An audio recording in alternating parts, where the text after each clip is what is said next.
مرحبا سيد كونتريراس.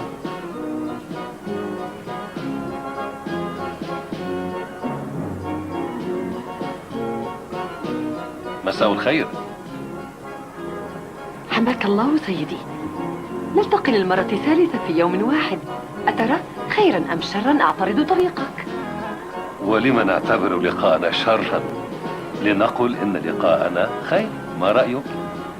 وهل أروع من أن يلتقي المرء امرأة بمثل جمالك أنت؟ أنت كثير اللطف أيها النبيل. أتعجبك هذه؟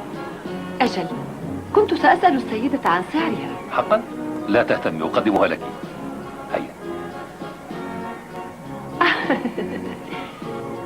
شكرا شكرا سيدي، سأحافظ عليها. شكرا، تفضلي. ولكن ما دفعت يفوق السعر بكثير.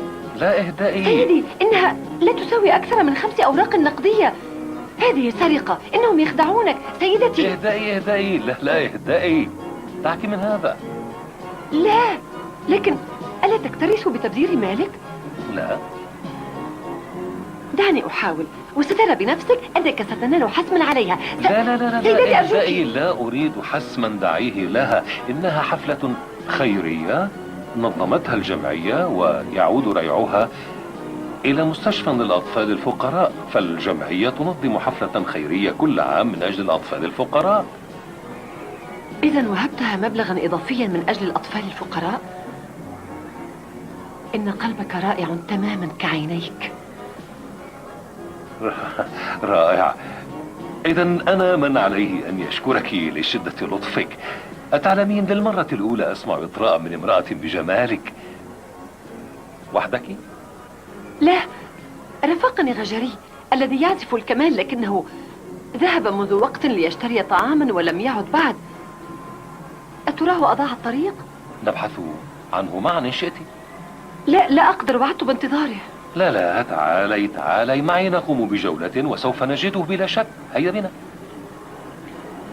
أنا سعيد بك.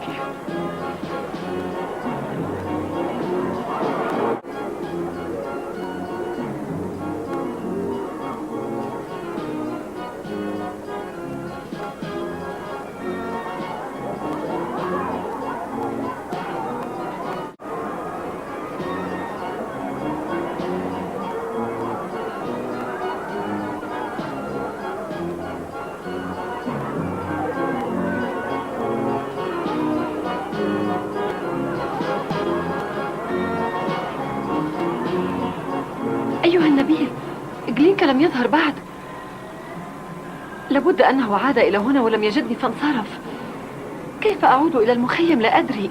لن أجد طريق العودة إلى السيرك، ولا أعرف البلدة. اهدئي، لا تقلقي، أنا أصطحبك، سأرافقك. ولكن عليك أن تمشي كثيرا. بسيارتي. سيارة؟ نعم بالطبع. يبدو من ملابسك أنك رجل نبيل. اسمعي، نقوم بنزهة ثم أخذك بعدها إلى السيرك، ها؟ نعم؟ هيا.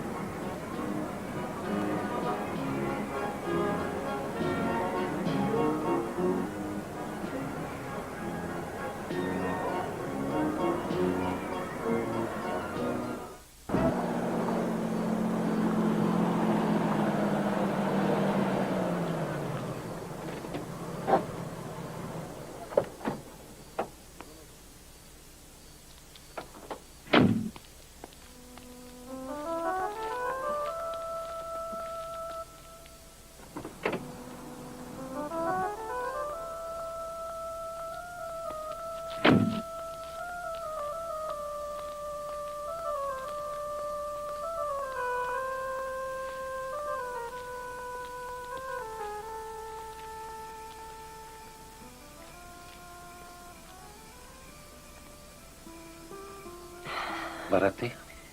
قليلا.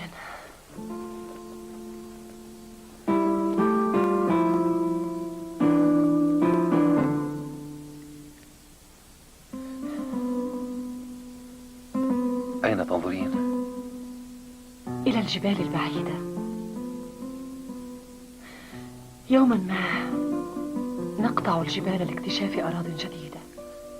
وزبائن إضافيين، إنه قدرنا. الترحال دائما. تعودنا عدم الاستقرار. الغجر لا يتجذرون في أي مكان من العالم. لابد أنها حياة مشوقة. بل هي حزينة سيدي، لن تحبها. وأية حياة تشتهين أنت؟ نعم، لا يحصل إلا ما هو مكتوب. أنت قدرية. لست قدرية سيدي، أنا غجرية وأؤمن بمصيري. مصيرك؟ وما هو المصير؟ طرق تتشابك وتتحد وتفترق. أشخاص يلتقون، يتحدون، أو يقولون وداعا. تماما. الليلة عندما تتركني قرب خيمة السيرك عند الغجر، تتابع دربك بعد توديعي.